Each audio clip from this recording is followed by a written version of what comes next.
ମୁଁ ତାଙ୍କୁ ବହୁତ ଭଲ ପାଏ। ଆମ ସମ୍ପର୍କ ପ୍ରାୟ 3 ବର୍ଷ ରହିବ। ପ୍ରଥମେ ସବୁ ଠିକ୍ ଚାଲିଥିଲା। ସିଏ ମୋତେ ତାଙ୍କ ଜୀବନ ଠାରୁ ବି ଅଧିକ ଚାହୁଁଥିଲେ।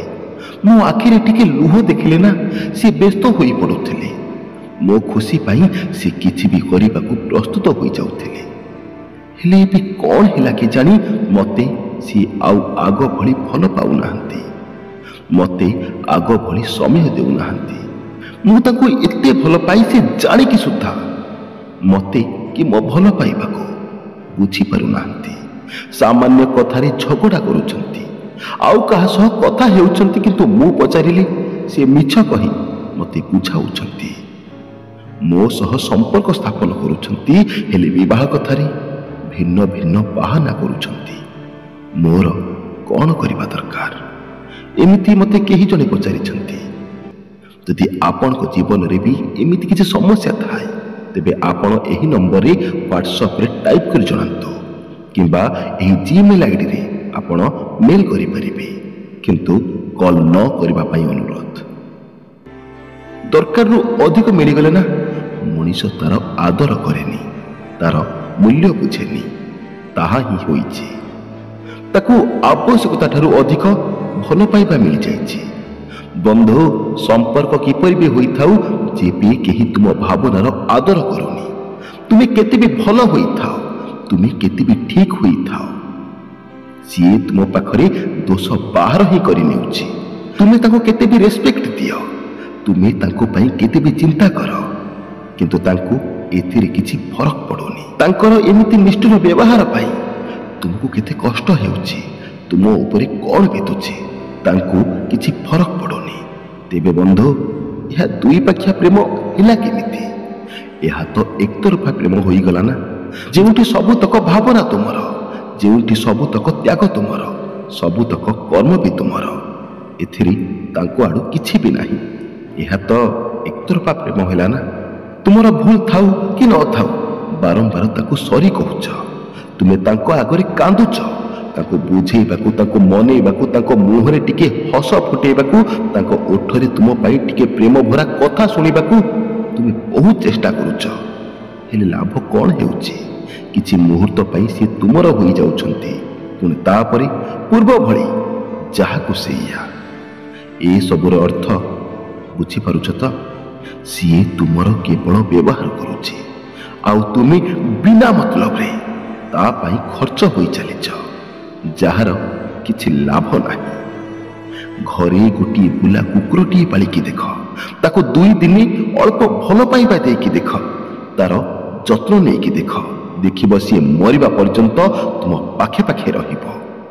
କିନ୍ତୁ କିଛି ମଣିଷକୁ ଅଧିକ ଭଲ ପାଇବା ହଜମ ହୁଏନି।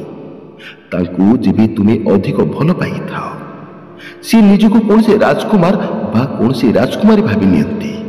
ତାଙ୍କ ମନ ଏମିତି ଏକ ଗର୍ବରେ ଭରିଯାଏ, ଯେମିତି ସିଏ ବହୁତ ମହତ୍ତ୍ୱପୂର୍ଣ୍ଣ ମଣିଷଟିଏ। ସିଏ ଚାହିଁଲେ ତାଙ୍କୁ ତୁମ ଭଳି ଆହୁରି 100 ମିଳିଯିବେ। ହଁ ମାନୁଛି, 100 ନହେଲେ ତାଙ୍କୁ 10 ଜଣ ତ ନିଶ୍ଚୟ ମିଳିଯିବେ। ହେଲେ ଏପରି ଭଲ ପାଇବା ସେ କେଉଁଠୁ ପାଇବେ?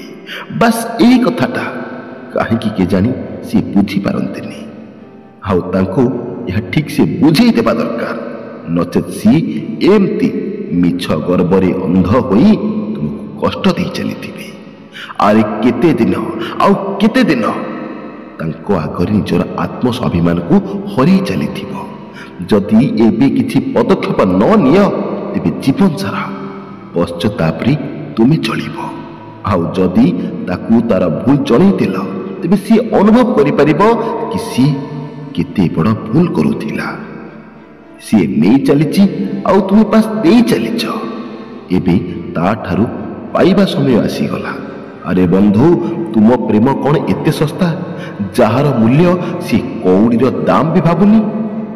ଆଜିଠାରୁ ତାଙ୍କୁ ସୁଯୋଗ ଦେବା ବନ୍ଦ କରିଦିଅ। ସେ ଭୁଲ କରିଥିଲେ ସିଧା ତାଙ୍କ ମୁହଁରେ କୁହ। ଦୂରତରେ ପ୍ରେମ ସୁନ୍ଦର ହୋଇଥାଏ। ତାଙ୍କଠାରୁ ଟିକେ ଦୂରେଇ ଯାଅ।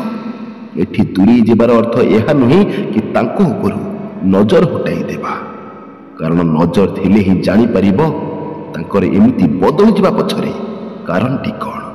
ହେଇପାରେ ତାଙ୍କ ଜୀବନରେ ଆଉ କେହି ଚାଲି ଆସିଛି, ନଚେତ୍ ଏହା ବି ହୋଇପାରେ କି ସିଏ ତୁମକୁ ସତରେ ଭଲ ପାଉଛନ୍ତି, ବାସ୍ ଆଗ ଭଳି କୌଣସି କାରଣ ପାଇଁ ଟିକେ ସମୟ ଦେବାରେ ଅବହେଳା କରୁଛନ୍ତି, କିମ୍ବା ଆଉ କିଛି କାରଣ ଥାଇପାରେ। କିନ୍ତୁ ଯାହା ବି କାରଣ ଥିବ, ତାଙ୍କଠାରୁ ଦୂରେଇ ଗଲେ ତାହା ଆପେ ଆପେ ସାମ୍ନାକୁ ଚାଲି ଆସିବ। ପ୍ରଥମେ ପ୍ରଥମେ ପ୍ରେମକୁ ଜାହିର କରିବାକୁ ପଡ଼େ, ସେଥିପାଇଁ ମନ ଭିତରେ ନୂଆ ମଣିଷ ପ୍ରତି ଭାବନା ମଧ୍ୟ ବଢ଼ିକି ଥାଏ। ଜଣକୁ ଅତି ପାଖରୁ ଜାଣିବାକୁ ଆଗ୍ରହ ଥାଏ। ତାଙ୍କୁ କ'ଣ ଭଲ ଲାଗେ, ତାଙ୍କୁ କ'ଣ ଖରାପ ଲାଗେ, ଏସବୁ ଜାଣି ତାଙ୍କ ହିସାବରେ ବଞ୍ଚିବାକୁ ଇଚ୍ଛା ହୁଏ। କିନ୍ତୁ ଯେବେ ଆମେ ଜଣକୁ ସମ୍ପୂର୍ଣ୍ଣ ଜାଣି ଯାଇଥାଏ, ସେତେବେଳେ ଆମର ଆଗ୍ରହ କମିଯାଏ। ମନ ଭିତରେ ସେହି ସମାନ ଭଲ ପାଇବା ଥାଏ। ଯେହେତୁ ଆମେ ଏହା ଜାଣି ଯାଇଥାଏ କି ସେ ସମ୍ପୂର୍ଣ୍ଣ ମୋର, ସେତେବେଳେ ଆଉ ଭଲ ପାଇବା ଦେଖେଇବାକୁ ପଡ଼େନି, ବାରମ୍ବାର ଭଲ ପାଉଛି ବୋଲି କହିବାକୁ ପଡ଼େନି। ମୁଁ ମୋ କାମକୁ ଧ୍ୟାନ ଦେବି, ଯେମିତି ଆମ ଦୁଇ ଜଣଙ୍କ ଭବିଷ୍ୟତ ଭଲରେ କଟିପାରିବ। ଆଉ ମୋର ଏହା ବିଶ୍ୱାସ ଅଛି, ମୁଁ ତାକୁ ଆଗ ଭଳି ସମୟ ଦେଇପାରୁନାହିଁ। ସିଏ ମୋର ଏହି ପରିସ୍ଥିତିକୁ ବୁଝିପାରୁଥିବ। ସେଠାରେ ସାମ୍ନା ଲୋକର ମଧ୍ୟ ଏହା ଦାୟିତ୍ୱ କି ସିଏ ବୁଝିବାକୁ ଚେଷ୍ଟା କରିବ, ନା କି ଭଲ ପାଉନାହିଁ ବୋଲି କହି ଝଗଡ଼ା କରିବ। ସେଥିପାଇଁ ବନ୍ଧୁ, ଏପରି ବି ଚିନ୍ତା କରିବା ଦରକାର, ସାମ୍ନା ଲୋକ ହୁଏତ ସତ କହୁଛି ଆଉ ମୁଁ ତାକୁ ଭୁଲ ବୁଝୁଛି, କିନ୍ତୁ ଯଦି ସିଏ ଜାଣି ଜାଣି ମୋତେ ଆଭଏଡ୍ କରୁଛି, ତେବେ ମୋତେ ତାକୁ ଏହା ଜଣେଇ ଦେବାର ଅଛି କି ମୋର ଏବଂ ମୋ ଭଲ ପାଇବାର ମୂଲ୍ୟ ମଧ୍ୟ ଅଛି। ବନ୍ଧୁ, ଆଜିଠାରୁ ଏହି କାମ କର, ନିଜର କାମକୁ ଫୋକସ୍ କର, ତାଙ୍କୁ ସମୟ ଦେବା କମ୍ କରିଦିଅ। ଏହା କେବଳ ତାଙ୍କୁ ଦେଖେଇବା ପାଇଁ ନୁହେଁ, ବରଂ ତୁମେ ନିଜ ଜୀବନରେ କିଛି ଗୋଟେ କରିକି ଦେଖେଇବା ପାଇଁ। ଆଜିଠାରୁ କିଛି ଦିନ ପାଇଁ ଇମୋସନାଲ ହେବା ଛାଡ଼ିଦିଅ, ପ୍ରାକ୍ଟିକାଲି ଚିନ୍ତା କରିବା ଆରମ୍ଭ କରିଦିଅ। ତାଙ୍କୁ ପ୍ରାୟୋରିଟି ଦେବା ବନ୍ଦ କରିଦିଅ। ଏବେଠାରୁ ନିଜକୁ ପ୍ରାୟୋରିଟି ଦିଅ, ନିଜ କାମକୁ ପ୍ରାୟୋରିଟି ଦିଅ। ଏହାଦ୍ୱାରା ତୁମେ ଉନ୍ନତି କରିବ, ଆଉ ସିଏ ବି ତୁମ ଅଭାବକୁ ଅନୁଭବ କରିପାରିବ। ଯଦି ଏପରି ହୁଏ, ସିଏ ତୁମକୁ ପ୍ରେମର ଭିକ ମାଗିବ, ସିଏ କାନ୍ଦିବ ତୁମକୁ ପାଇବା ପାଇଁ।